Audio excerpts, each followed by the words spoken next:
Shawnee. Welcome back. We're in the office today. I have on this dress. It's a wrap dress. I love me a wrap dress. And a while ago, Jennifer Hudson wore this dress. Like, not mine. She had her own.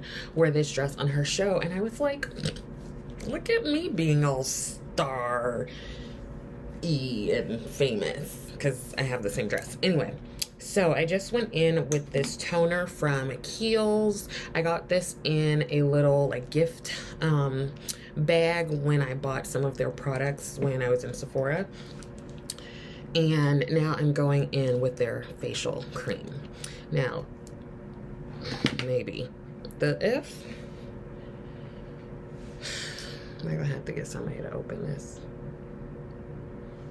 This is, my morning has been interesting already. The F. Yo, I can't open this. It's real smooth, and then my hands are like, I'm not gonna worry about it. But that is, that sort of embodies how my morning has been going. I've got these like Louis Vuitton bags under my eyes, super sexy. So it wouldn't be one of my videos if we didn't talk about shenanigans. Let me start with my own. Okay, so I woke up this morning probably like 8 minutes after I should have, and fed rosé, got on my way to work. I always stop and get an Americano from Dunkin' Donuts. Obviously, it must be time released because I'm not feeling the effects of it. But anyway, I get to my office, or I get to the parking garage, and like, we all know my history with parking garages and elevators and such, okay? I thought I had it down, but you know what? The universe decided to switch it up this morning. So I parked my car, or rather, the attendant was like, I'll park it for you. I don't know what that means. I don't know if he's like, girl, you don't be parking right or something. But so I park, I give him the key, and he just gets in the car and he goes and parks it somewhere else. Maybe he needs to borrow it. That's fine. Just bring it back. So then I go, remember, I found the elevator like a good 2-3 months ago. Found the elevator, and I'm pushing the button and nothing's lighting up. Now I know y'all be pretending you like don't understand or saying that it's my fault, but I swear it was not lighting up. So then this guy, mind you, I'm in like a tired haze because the Americano hasn't dripped through my system yet. He's like, ma'am, and I'm like, what? And he's like, oh, the elevator isn't working. And I was like, boo. So he was like, you have to take the stairs and then take the freight elevator to the first floor. He doesn't know my history. He doesn't know my history, or else he would not have suggested this. He would have been like, go ahead and shimmy up the little elevator, like the lines or whatever, you know what the cables. So I take take the stairs, because of course he has to point them out, and he's like, just go up 1 floor. But going up 1 floor is like 2 flights kind of. But I find my way, because he said to go to C1. And then I saw 1C, and I was like, no, that's the same thing. We hope. So I get off at 1C, or I open the door of 1C, and I go to the only elevator I see, and there is a panel, like a computerized, like a high-tech panel. This is where usually the buck stops, and I have no idea what to do. So I'm pushing buttons. So on one screen, it's 2 screens. On one screen, it says 1R. I assume that means first floor on the right-hand side. I don't know which right hand, I don't know. And then there's another one that says 1. That's on the second screen. So I push both. I push 1R. And then there's like nothing on the screen, and it says like, please choose a floor. So I'm like, 1R.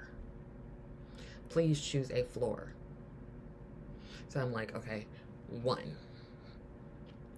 Please choose a floor. I kid you not, okay? Okay. So I'm like, 1. And then, so on the screen, it's like an E, which I assume is for elevator, and then the floor that you choose. So I go 1RE, just like real fast. And then the doors open. I walk into the elevator. There are no numbers for the buttons. Like no buttons with numbers.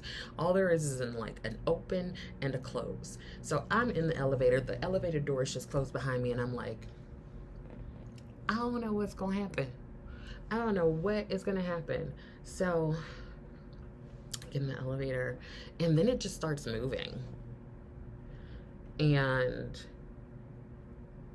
I managed to get to the first floor. I don't know which button helped. I don't know. Okay, I'm not quite sure.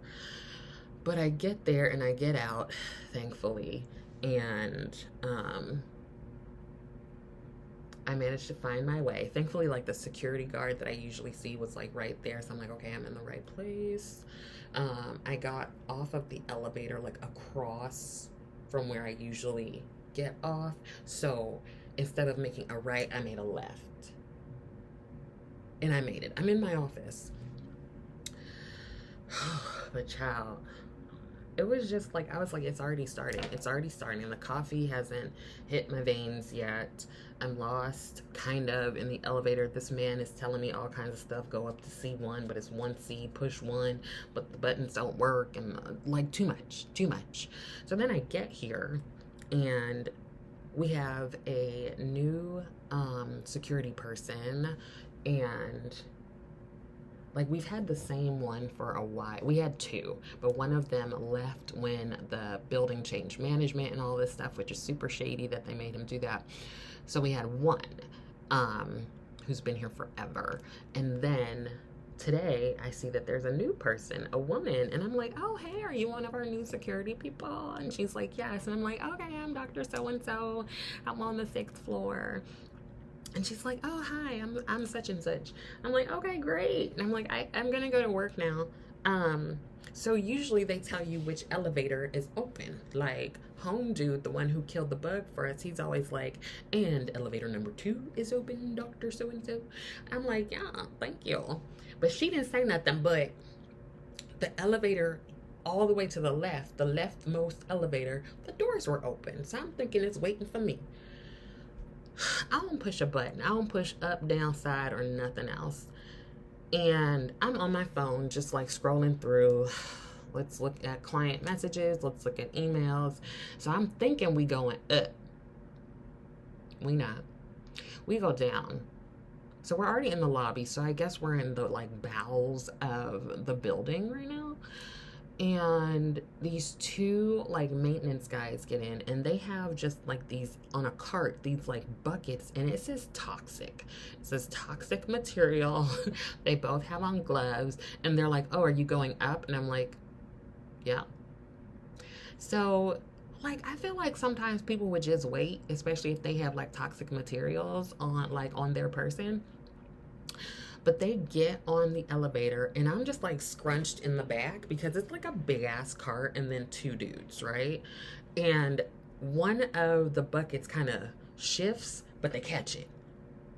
Cause I'm like, I'm on an elevator with two people I don't know, and y'all got toxic material. Like it says it on the buckets. It's like 6 buckets on top, 6 at the bottom, and you have on gloves. So am I supposed to be having on gloves or something?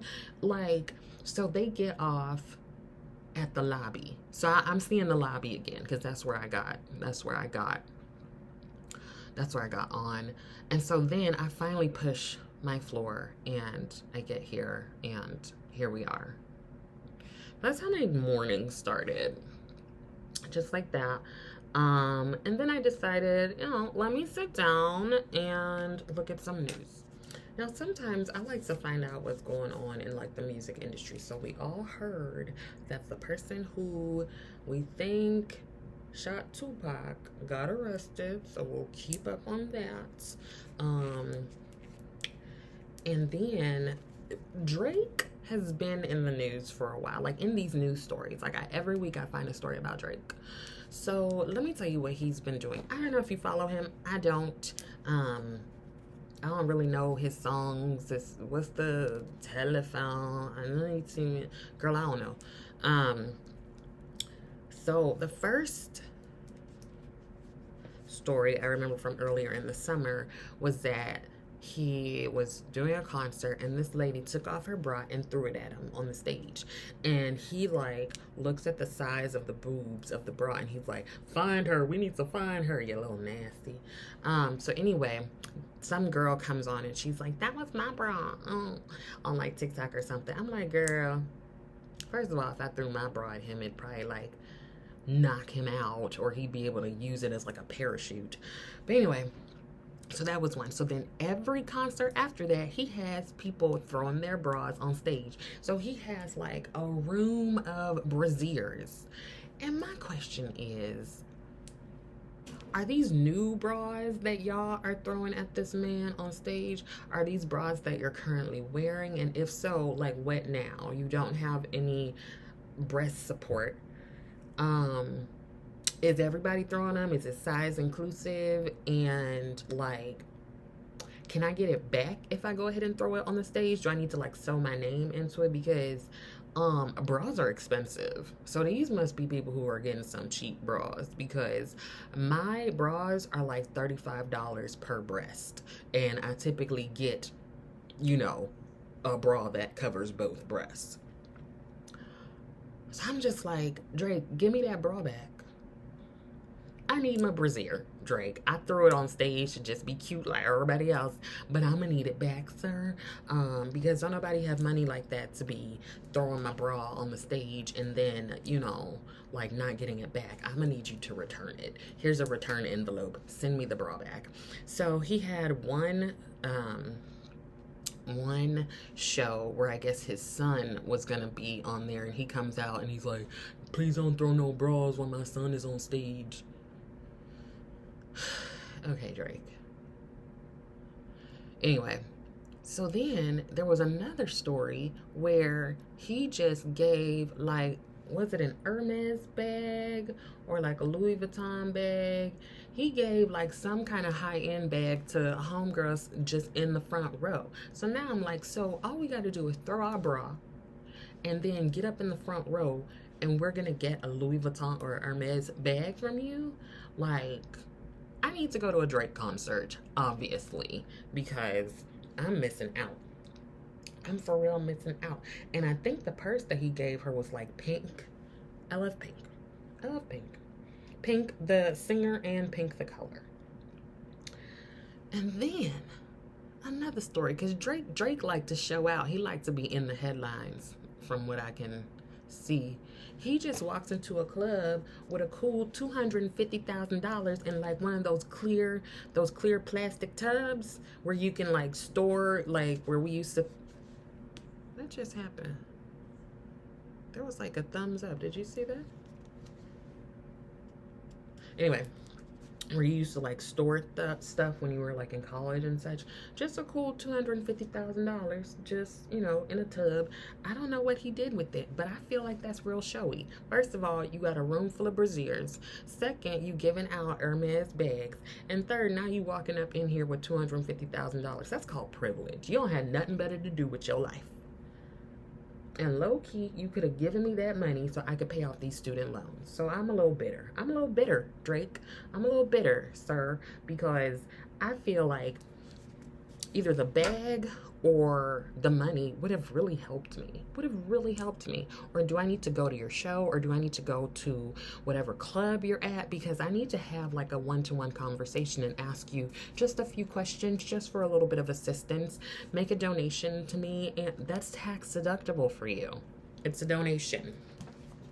So yeah, Drake is on his business, and I'm only mad at him because he's not giving me a gift. In all honesty. That's why I'm upset. So, one more story and then an update. Let me know how you feel about this. I feel like most of the people who watch are folks that have female reproductive organs. So, question. remember the first time you had your period? Like, why were we all so excited, first of all? 'Cause, like, we're just like, yay, pain and suffering. But anyway, I remember the first time for myself. And I called my mom was like, that's a whole other story for like another time. But I was super excited. Um, and now, and this has been going on for a while, but it seems like it's more prevalent. People are having period parties where folks are celebrating their kids, like, I don't know, reproductive organs working. Um, and just having like full on parties to celebrate, I guess.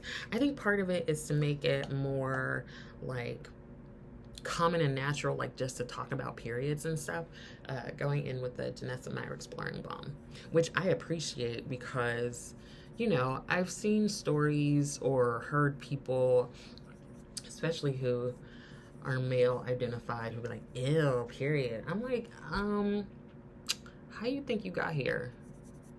Your mama had a period, most likely, unless you were created by, you know, some in a lab. Or, you know, you arrived here some other way. I don't know. The world is endless and expansive.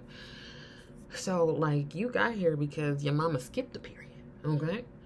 So it's really interesting to hear, like, men be like, ew, but then you want to be all up in it. So, anyway,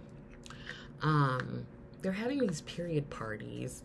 Part of me is like, I don't need one. Like, are you going to give me money for this? Because if so, then I'm all for it. But I don't necessarily need like a party to celebrate what's coming out of my body. But basically, when a child starts their period for the first time, their parents throw them a menstrual themed party with a few close friends to celebrate this new chapter in their life. What chapter is this? What chapter is this? What chapter did we finish and which one are we starting? So it says period parties are a way for parents to smash the stigma that surrounds menstruation and turn what can be a scary event in your child's life into something a little more positive. Were you scared when you had your period? It was scary to wake up and be like, what the F is that? After that, I'm like, okay, cool. Now I know what's happening.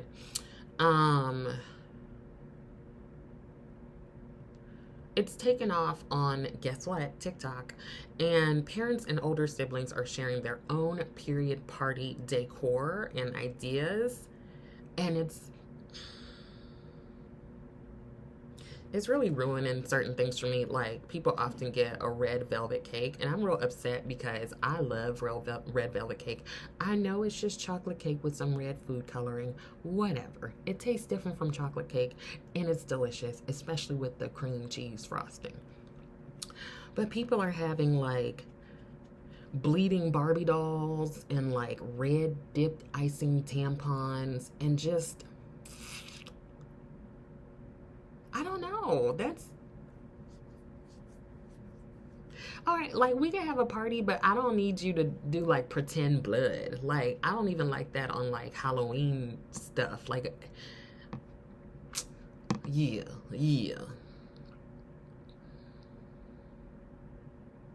But here's more information. In a 2019 survey in the UK, they found that 1 in 5, so 20% of 14 to 21-year-olds had experienced teasing around their periods and made you feel shame, with only half, or about half, 49%, telling anyone about it. So it can leave, what the article is saying, it can leave girls feeling embarrassed and suffering with low self-esteem. So a 17-year-old said that she was told she was awful and disgusting by her peers, and one boy called her dirty and refused to sit next to her in class. What I really think we're saying, which we often say, is that women or people who menstruate need to make other people feel comfortable because you're grossed out by it, about what's happening with my body, which is probably going to happen to like half of the population, if not more. So why is it that we have to change Why don't y'all teach your boys and those who aren't menstruating, why don't you teach them about menstruation? That it's not gross, that it's not dirty, it's a little awful, but all those other things, like, why do we always have to be the ones that's normalizing stuff? Like, you do the work. Let me throw a period party for you so that you can understand. I don't get it, y'all. People thinking it's dirty and all kinds of stuff. Like,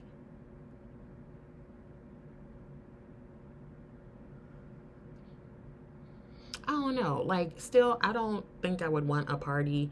I guess if I had a child, I would ask them, do you want a party to celebrate? Or do you just want to go buy some tampons and eat some chocolate? Or, get a heating pad, have a little pack of goodies for you. Like, we still need to respect whether or not people want it. Because also, I don't need the whole world to know. Like, can I be in the privacy of my bathroom, or can I lay with this heating pad on my bed and not be partying about it? So what do you think? Have you had a period party? Are you going to throw one for your child? Or would you like to have one? I've helped a client throw a pity party. That was super fun. But I don't know about a period party. So let me know what you're thinking. And the last thing, y'all, remember, like 2 or 3 months ago, we talked about the mushroom massacre in Australia. Remember, this lady, she, if y'all don't know the story, I'll just give you a quick recap. This lady cooked a meal of beef Wellington. She's up in Australia. And she invited her mother-in-law and father-in-law, and the mother-in-law's sister and her husband. Now, the lady and her husband were estranged. I can't tell if they were completely divorced, or maybe they've gotten divorced in the meantime. But apparently it was supposed to be a mediation between the parentals and the woman and her estranged husband. Here's the thing. The estranged husband backed out of the meeting at the last minute. So homegirl, the wife, thought that he was coming, but he noped out of it. We don't know why, but he was like, I'm not doing it. But his parents and his aunt and uncle, they still went. They were like, we're going to spend time with her. These kids that they have are still, family and everything. She's the mother of our grandbabies. Blah, blah, blah. Now, the grandkids, the lady's kids, they weren't there. They were supposedly off at the movies, conveniently. But, okay, the 4 older folks went. Now, these folks are in their, like, late 60s, like, early 70s. They're, like, pillars of the community. They're pastors. They're very involved. Everybody loves them, right? I use the CoverFX PowerPlay foundation. So they go and they eat this yummy beef Wellington, and I had to look up what beef Wellington is, and also Tracy explained it to me because Tracy likes to cook, y'all. We need to go to her house. So it's like a puff pastry with like beef and mushrooms, and the woman put some mushrooms in the dish, and all 4 of the elderly folks go home. They start feeling sick. They're like, Dad, what happened? And 3 of them died. 3 of them. The 4th one was in the hospital. So he went in the hospital around my birthday, like July 29th, July 30th. He went up in the hospital. He was in critical care. He needed like a liver transplant, all this stuff. Now, the other day, he woke up and he was released from the hospital. So he went on home, and he's a minister or something, and people are like, it's a miracle, because, honey, he's like 68 years old, and he was in the hospital for about 2.5 months. That's a long time. So we're all waiting with bated breath to see when Ian is going to be able to tell us what the F happened, because we all want to know. Right? I mean, first of all, he's got to deal with the tragedy of losing his wife, losing his brother and sister-in-law, But we're all wondering, does he, like, what's his story? What does he know? What is he gonna say about this lady? Oh, I know she is shitting bricks right now, because if he remembers stuff, girl, like, she hasn't been charged with anything yet. But I feel like he probably knows something. I would give her up in a flash. You're not about to kill my family and try to kill me. I feel like the reason he is around is so that he can get her, you know? Because she was saying, like, the mushrooms that were in there were death caps. We've talked about it on here. Now, those mushrooms, it takes just a little piece to kill a human-sized person. It takes just a little piece. And usually people know that they're death caps, apparently, and she, especially because she's a forager or something, where she goes out and she be foraging in the fields and the wherever else you forage for, like, mushrooms and other things, right? But she claims she didn't know that they were death cap mushrooms. She also claims that she got it at some Asian market, but I don't know the name. If that ain't a bold-faced lie, I don't know what is. But now, y'all, let's just continue praying for Ian, for his, you know, recovery. Because being at 68 and being poisoned half to death, that's not easy. Like, that's not easy on your system. And you're traumatized now. And your wife is dead. If I was 68, despite being 68, I would beat her down. But anyway, let's keep praying for Ian, for his recovery, and for him to be able to tell us what the F happened. But I just wanted to give y'all that update because I gasped. I full on gasped, like, oh snap. Praise the Lord, Ian done made it out the hospital. Sounds like he still has a long way for recovery, but I bet those police officers are just, like, by his bedside, like, boo, tell us what had happened. So homegirl, I don't remember her name, Christina, I don't remember her, Sandra, I don't remember her name, but she better look out, because Ian about to spill all the tea, and we all gonna be here to drink it up. Let me go ahead and finish my face, and I'll come back and say bye. I almost forgot to come back and say bye. Oh, this is a very therapist pose for me when I'm doing telehealth.